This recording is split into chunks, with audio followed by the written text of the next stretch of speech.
Okay, let's go, huh? Welcome to the Center for the Arts in Conversation With. This is our weekly series where we talk to local experts from Nevada County on a variety of topics, including nature, lifestyle, food, and art. Today's guest is Daniel Batchelor. Is that how you say your last name? It is, Daniel Batchelor. Daniel Batchelor, local boy made good, and the head of Elevation 2477, the local dispensary. He grew up in Nevada County. He went to the Performing Arts School in Bear River High School. He moved to San Diego, opened a shop down there, and then came back here to show Nevada County how to do it. As always, we will have a little video to start, and then we will have a discussion, and everybody is welcome to ask questions in the chat. If you bought a ticket today, thank you. Tickets are $10 for non-members. Otherwise, it's free for members. And shall we begin? Shall we roll the film? How's it going? My name is Daniel Batchelor. I'm one of the co-owners of Elevation 2477 here in Nevada City. We have been in operation for about 2.5 years now. We are an adult use and medical cannabis dispensary servicing the greater Nevada County region. If you're looking for any sort of cannabis tinctures, cannabis buds, cannabis hashes, rosins, resins, waxes, we have it here. Over 500 products. Most of our products do come locally here, sourced in Nevada County. There's 3 buildings, 569, 555, and 545. In those 3 buildings, we're trying to do everything from manufacture, distribute, and hopefully cultivate here in the near future.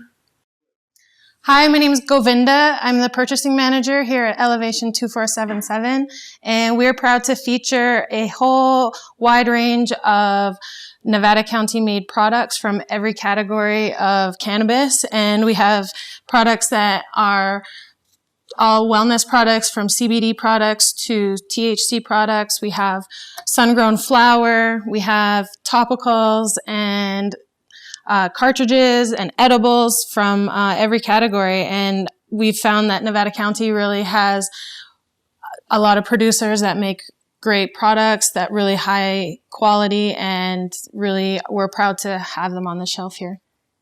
And these are all Nevada County products. Everything here is Nevada County. We have a whole range of sun-grown flower. This is cannabis chocolate. We have cartridges. We have lots of items for sleep. This is called a full spectrum tablet, like a Rick Simpson oil. We have tinctures, topicals, infused pre-rolls, and we have a whole line of Elevation brand products and flower. Here at Elevation 2477, we want to support all the different types of cannabis customers and patients. So we have products for everybody here, even from our locally grown flower. We have full THC products and CBD flower that has much less psychoactive effect. We have a lot of people who are looking for pain relief and sleep management, which are probably the 2 main things that people are looking for help with. So, and even for sleep and pain, you can have products that are full CBD with no psychoactive activity, or a full spectrum of a combination of both, or full THC. So we try to have something for everyone depending on their level of comfort with using cannabis. Right now with COVID, we are doing all of our orders online. We're doing this to ensure the safety of our employees and of the public. Being that we do deal with a lot of people who have pre-existing conditions, we don't want to compromise anyone. So all of our orders are done at elevation2477.com. There you can place your order and it should be ready within 15 minutes. We are open for curbside pickup, and we do offer delivery, so we can provide that to anywhere from Auburn to Colfax to Penn Valley. All right. It's a good little video. So welcome, Daniel, and thank you very much for doing this with us. I have a lot of questions. This is one of the few areas where I have some expertise myself as a longtime medical patient. So tell us a little bit about the history of how you got this store opened. I know it wasn't easy. I know there was a long process to get this place going. Tell us how it all went down. Well, it started in 2017, I think, is when we started talking with the city council, talking with city staff, and testing the waters and seeing, working with the Nevada County Cannabis Alliance. We were able to develop an ordinance. It was a long process with a lot of stakeholder input. We had multiple meetings with the local residents and the local police chiefs and local staff on where a dispensary should be located. It ultimately was decided that the dispensary should be located more than 1,000 feet from a sensitive use, which was designated as a park, a school, or a church. Also, they wanted us to be on a light industrial zone parcel so that we weren't in the historic district and weren't kind of competing with the local business area. So when the Carviles decided to shut down the South Yuba Club gym and they opened the gym up in Grass Valley, that whole area was kind of underutilized and wasn't being developed at all. It was really not being, it was just kind of going to waste. So we were able to enter an agreement with the South Yuba Club gym and purchase that complex from them, and it fit all the criteria and all the needs from the city. And we kind of started our application process. That's when there was 3 different applicants who ultimately made it to the final selection committee. And there we were graded on 10 different criterias, ranging from local benefits to location to business plan, 10 different areas. And ultimately Elevation scored the highest out of anyone. And when city council had their meeting, we were selected to run the one dispensary in town. So I hope that I've done everything that I told the city I would. We've been great pieces of the community. I think we've really helped a lot of people, and we haven't had any complaints. You know, one of the biggest things was everyone said the sky was going to fall when the dispensary came into town, and kid use was going to go through the roof, and it was just going to be such a bad thing for the community. And we haven't had one complaint, which is a really awesome thing in almost 2.5 years of business. We've created great relationships with our neighbors and with the city. The cannabis community, the cannabis businesses in Nevada City have done a lot for the city. So, this dispensaries, it was a process to get it, but now that it's up and open, we're fully open for adult use and medical. So originally we only had the medical designation. And then after about 7 months, when we told the city that, 1 out of every 4 people who came to the shop had a recommendation. Prop 64 had already passed in California. It was legal to, for anyone over the age of 21 to consume. And we realized that all the people who were using for medical reasons didn't have recommendations. So city council changed their mind, and we were able to open for adult use. And ever since then, it's been kind of off to the races. Growing up out on the ridge where growing has always been this, bandito kind of thing. And there's always been this very antagonistic relationship with the authorities, with the county. How has your experience with the county been? Is it, especially compared to San Diego, where I know you also had a club for a little while? Yeah, I was fully operational in San Diego for about 2.5 years until an ordinance came out which regulated cannabis businesses and where they could be. And I was 50 feet too close to the dog park, so our location wasn't acceptable anymore. Dealing with the county has actually been a really incredible process. Dealing with city staff with Nevada City has been great too. I feel like they're really trying to help farmers and businesses transition into a regulated market.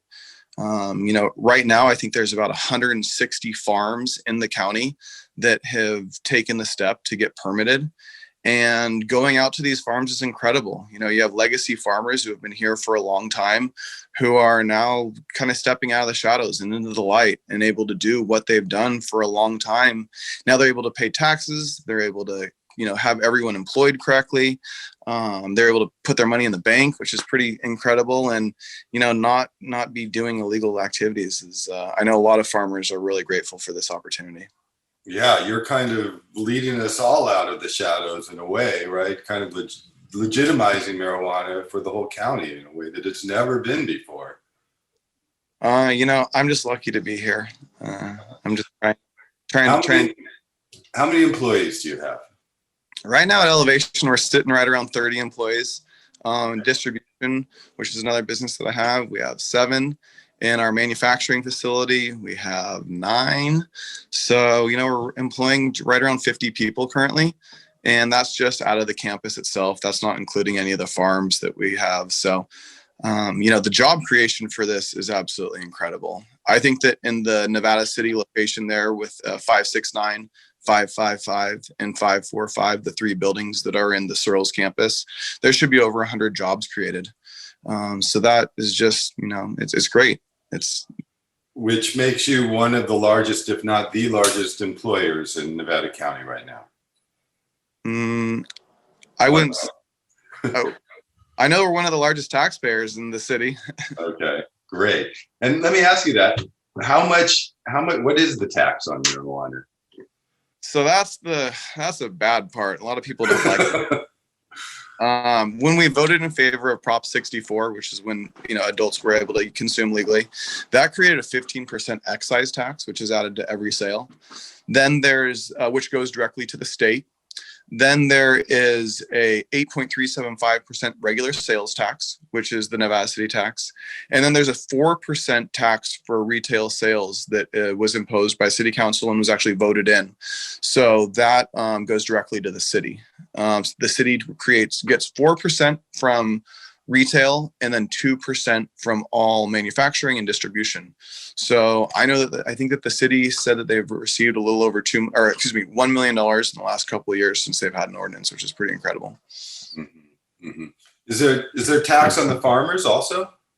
Yeah, so the farmers are getting taxed, and that goes to the county. They get taxed on a square footage percentage, or on a gross revenue percentage. Uh-huh. And you are working with many local farmers, legal farmers. How many local legal farmers do you work with? Right now I think there's 160 farmers in process. I think there's right around 70 to 80 who have completed the whole. There's quite a few checklists that you have to go through to get permitted, but I think there's about 80 people who are permitted, and we try to work with all of them. Providing shelf space for our local farmers is a big thing that I want to provide. The market's kind of hard to enter, so giving companies like Sierra Sungrown an opportunity is really good. I grew up with John, one of the growers for Sierra Sungrown. We went to Bear River together. There's like the Grass Valley Growers Cooperative, which is a co-op that was formed here in Grass Valley. They have like 10 growers. So, there's been so many companies that have came up that are really producing all of this local flower. This is Bloomfield. They have farms and they have a distribution facility here in Nevada City. So, we're trying to work with all the local farmers and give everyone a shot. To me, this is like beautiful. It's like we've been hiding out in the woods, running from helicopters for years, and now we're branding and packaging and coming up with clever names and showing all our friends what we can grow. And it's a complete shift in everything, really. It's pretty incredible. I'm honored. Out of the shadows, out of the closet. So what's the hot strains right now? What are people smoking? Hot strains. One of the hot strains is the Face Mints. This is a local strain that comes from Down Farms. It's a small farm, the 2,500 square feet, but they produce a farm cut product, which is kind of a little bit untrimmed, and it's a little bit what you get back in the day. And a lot of the people that we have really like that. They like a mellow high that doesn't get you too out there and you can focus and work with. Hillcraft Farms, these guys have a lot of great products. These are the Cooper twins and friends. And this is their OGKB. This is a big one. A lot of people really like that. Also, the Ruthless OG from from Bloomfield is a big one. People are really liking that. But it's constantly changing. Really, it's we sell so many different products, and when I'm packing orders, every order is different and unique, and it's not really like one thing is the biggest seller or one thing is the hot ticket. It's really incredible the menu that we've been able to create and how diverse it is. And then with the orders that come in, you really see it. Yeah, I love the smells of all the different varieties, but there's so much emphasis on the varieties now. And the truth is that THC is the drug. And, people want to compare this industry to wine a lot. And, every acre is different and the sun and everything is going to affect the smell and the taste. But with THC, usually you just burn it anyway. And once it turns into smoke, it kind of all tastes pretty similar to me. I don't, that's a heresy, I know, to say that, but anyway. So I know you can't talk about giving medical advice, and you were very clear about this, and you want to explain why you don't want to talk about the medical exactly? Yeah, well, that's kind of a dual-edged sword. Cannabis is a Schedule I narcotic, which means that the FDA says that there's no medicinal values from it. Yet also patent number 6630507 is the patent that was actually pulled by the U.S. government that says that cannabis can be used as a medicine. So on one hand, they say you can't use it. Doesn't have any medicinal properties. But on the other hand, they say we have the patent for it being used as a medicine, so no one else can do it. Right. So that's 6630507. I know so many people who are desperately trying, Rick Simpson's oil to battle cancer. And I know that's probably something you don't want to talk about too much, but it seems to me that there's probably nothing more important that could be researched right now than the medical applications of cannabis. I mean, everybody, it's like, it's no man's land out there because there's no science being done on it, but there are clear indications that this medicine does work for certain types of cancer and certain other diseases, as far as I can tell. Yeah, there's different countries that are leading the medical research. Israel's been doing it for a while. Yeah. I think that America will follow if the big pharma lets us. I think that they're kind of the ones who are keeping it where it is. But hopefully we'll be able to do more medical studies in the future. I know that Canada is doing a lot of stuff, and I think there are a lot of healing properties that come from cannabis. I can say firsthand that, for me, I was prescribed Adderall and Ritalin as a young child. And, when I was about 17, my mom caught me smoking pot, and she said, you can't smoke cannabis anymore. And I'm like, okay, I'll stop. And then, obviously I kept smoking. Well, she drug tested me. And I tested positive for cannabis, and I also tested positive for methamphetamines. And my mom goes, "You're doing meth?" She's an occupational therapist with children with learning disabilities. And I go, "No, Mom, I'm just taking those little blue pills that you're feeding me, and I'm staying up till 2 o'clock in the morning cleaning my room." And it was a big shift for her.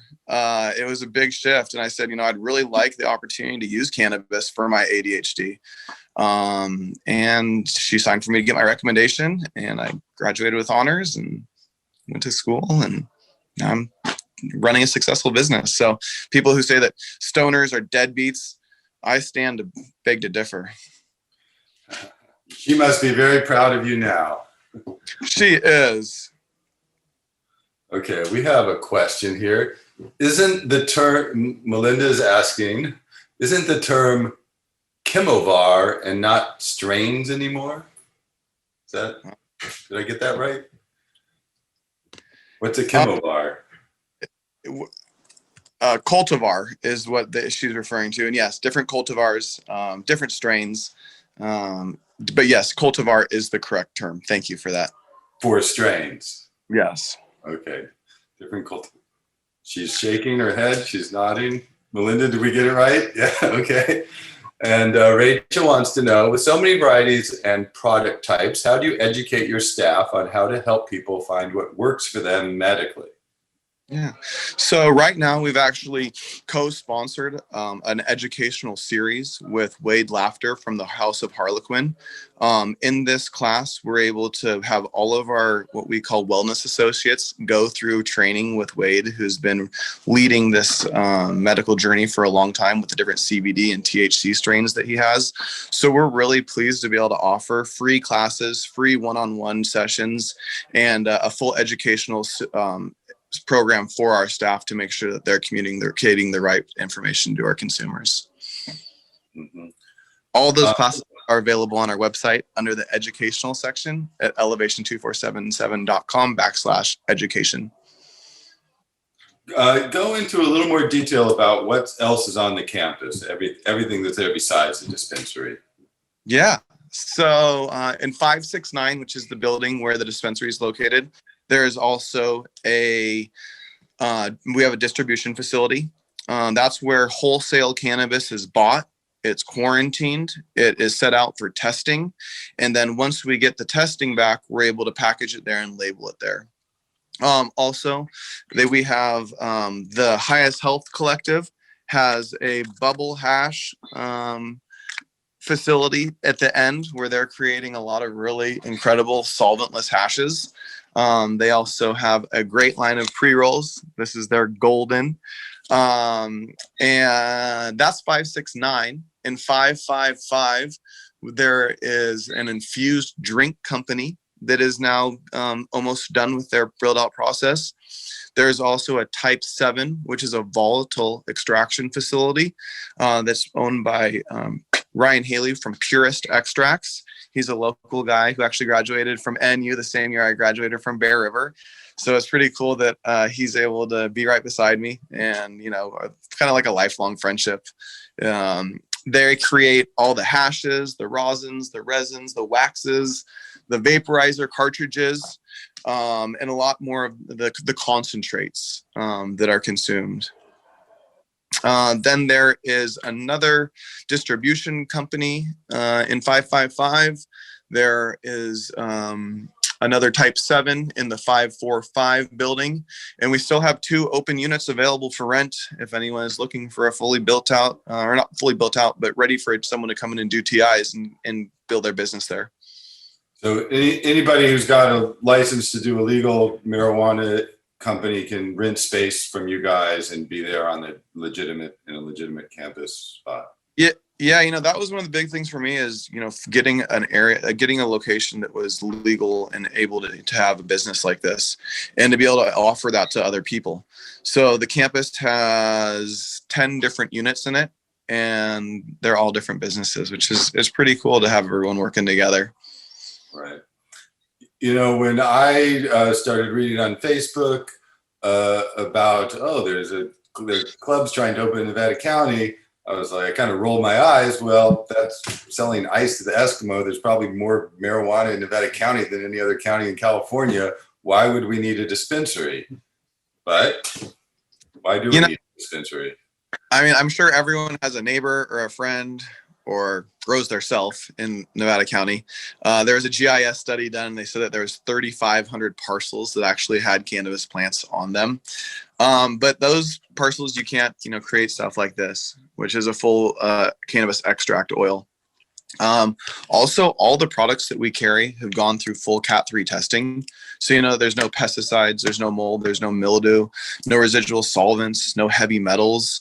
You know, some of the stuff that's in cannabis now is actually really not okay for human consumption. Cannabis is a bioaccumulator, which pulls a lot of the bad stuff out of the soil. And it's everything that we have is I would say safer than an untested product for consumption, because you know what's in it. Also, everything has a dosage, and it shows how much active ingredients is in it. So you're not eating a brownie and falling asleep for a day and a half. You're eating a brownie and knowing that there's 10 milligrams of it in active ingredient in it. You know, people like different things too.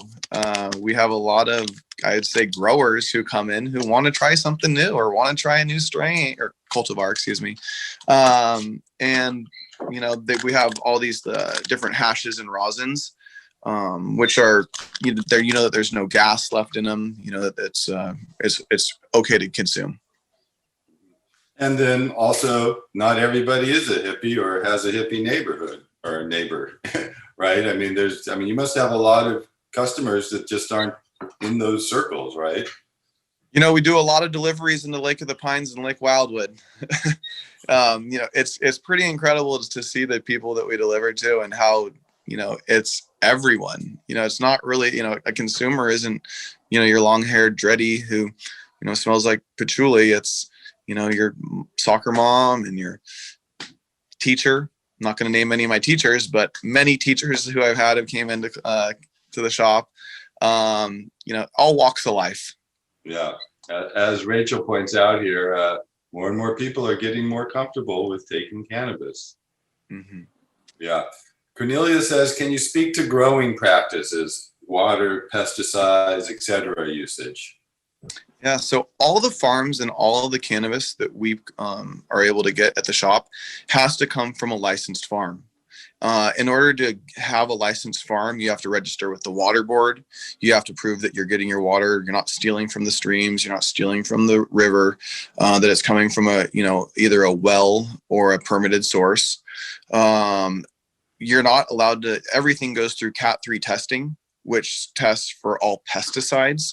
So we know that no one's spraying or not. There's a list of allowed pesticides, but there's no way you could spray any Eagle 420 or any of the stuff that has been sprayed in the past on cannabis. Like I said, everything's also tested for heavy metals. So that there's no arsenic, which is what a lot of people are finding in their cannabis from this area. And yeah, the cultivators have to register what nutrients they're using with the CDFA. They have to have a list of approved pesticides that they're allowed to use. And I would say the cannabis is grown more sustainably. Mm-hmm. And the water board has a big finger in it too. I know I'm dealing with the water board. Yeah, the water board, that's pretty much what they're doing is they're sending the water board out and they're saying you're stealing water and you're using water illegally and you can't be doing that. So I know there's been a lot of farmers who have gotten that notice from them. And they also want to know where you're storing your pesticides and how they're kind of keeping an eye on the whole process right now, whether you're legal or gray market. Yeah. Tell us about the Prop 64 grant money. So the Prop 64 is like the 15% excise tax. And what happens is when communities embrace the full legal industry, they're able to get a kickback from the state from that 15%. I know Nevada City just applied for their grant, and they're going to be eligible for right around $300,000 a year for the next 3 years. That money, I think in the grant, they want to buy a masticator to help keep the fur down for fire prevention. There's 15% of it goes to a youth education program. So they're going to be educating the youth about cannabis use and why it's not for kids. I know that some of the money goes to the police department where they're looking to help with enforcement for illegal activities. And then it goes back to the city for general funds. Right. Well, that's great. Cornelia wants to know if there's a move towards organic. There is. Unfortunately, right now, you cannot say organic in the cannabis industry. But there are a lot of farmers who have registered with C's, DFA, and the Growing Green practices. Vital Soil, Vital Earth has their own brand of flower, and they're one of the first permitted farms who are either, I know that they'll be on the forefront of the whole organic movement. Yeah, it seems like, well, at least for old school growers, the goal has always been to keep it as organic as possible. But yeah, we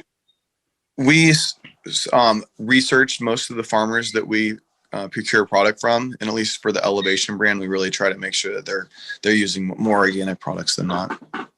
You must also sell a lot of indoor too. Yeah, indoor is it's a hot one. I think that's because a lot of the outdoor farmers want to try something different, something unique. So yeah, and there's a lot of people requesting indoor. Is it possible to grow indoor organic? Yeah, for sure. Really? Yeah. I thought it was all steroids and, no? Okay. No. Rachel wants to know, over the years, I've spoken to several growers who really see the opportunity to provide more local food for our community with all their farm infrastructure and growing know-how. What are you hearing about this, and what are your thoughts on this potential? What is the potential and what are the challenges? So we're saying specifically of growing tomatoes in among your cannabis plants, or just trying to expand into the fruits and vegetables? I know that a lot of the farmers came from either a farming background or have farm property, and they are trying to go that way. I think that because it's such a fresh industry and the farmers are just now getting their cannabis crops going, I think that that's kind of where their focus has been. But I'm sure that in the near future, once they have their gardens established and their everything kind of in the process, they'll be expanding into doing more real farming for fruits and vegetables. Yeah, out in my field or garden, whatever you want to call it, where I'm putting thousands and thousands of dollars worth of amendments into it every year, I'm always saying to myself in the back of my mind, well, if the world falls apart, I've got enough amendments out here to grow vegetables for 10 years at least. So it's the backup plan if we have to feed ourselves.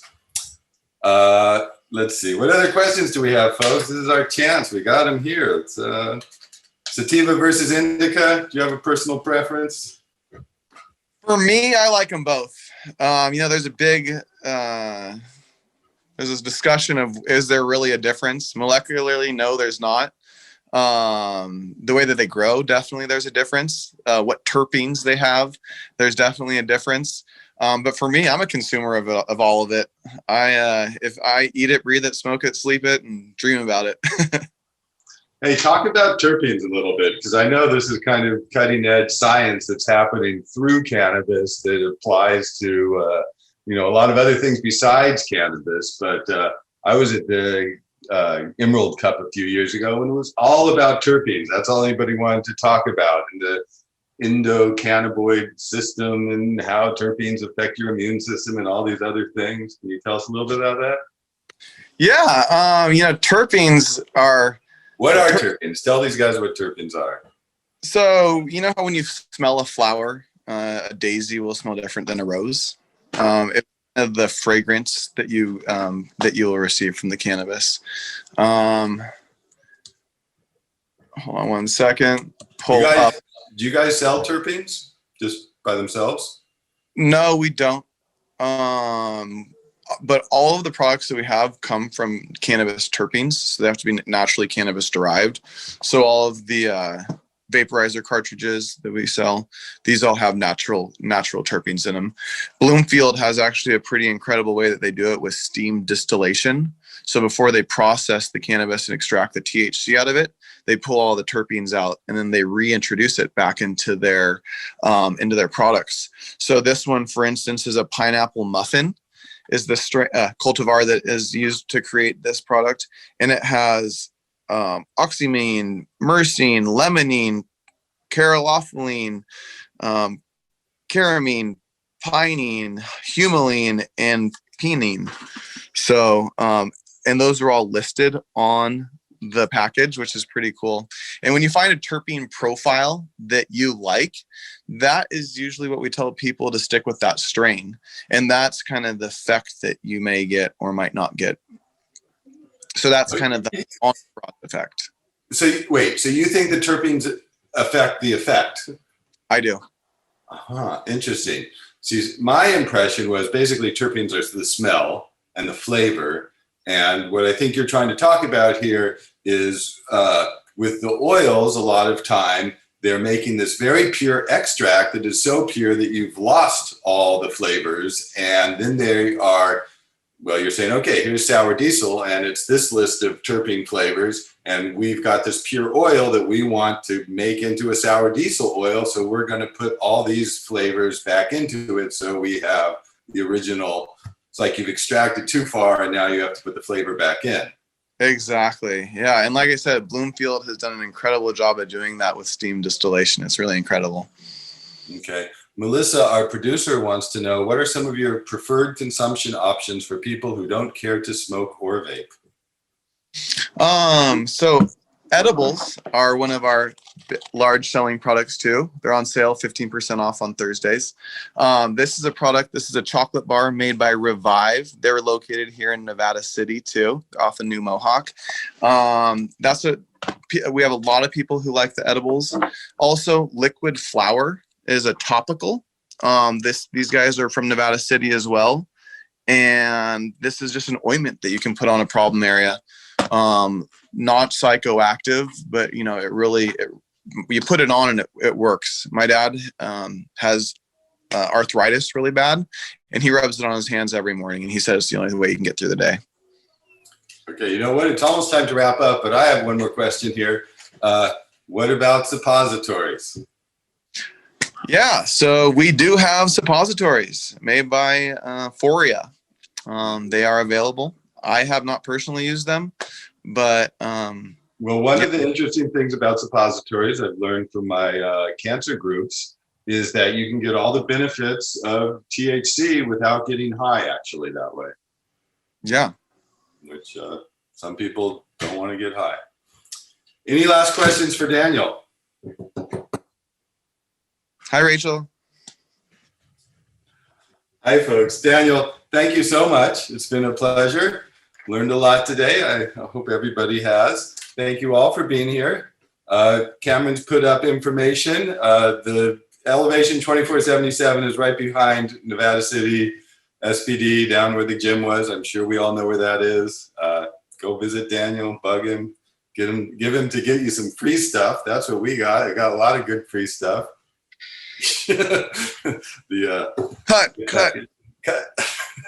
Anyway, so again, next week we've got Ariel, our chocolatier, who will be teaching us all about chocolate and the beneficial aspects of that wonderful drug. And at the Center for the Arts, we have the live concert with the Moore Brothers is this Friday at 7. Tickets are $10, free for members. And there is a virtual Zoom playwriting class that starts this Wednesday with Patricia Cotter. Also, information can be found at the website. I want to thank you guys all for coming today. My name is Jake.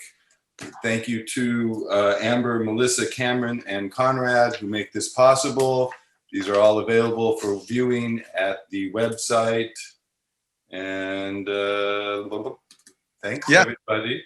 Please go to our education classes. If anyone wants to register for those are all offered for free. And yeah, Jake, thank you so much. Thank you, Center. You guys are doing great things, and I can't wait to get back open and haven't seen some shows. I'm ready. Yeah. Ready. Thanks, everybody. Bye.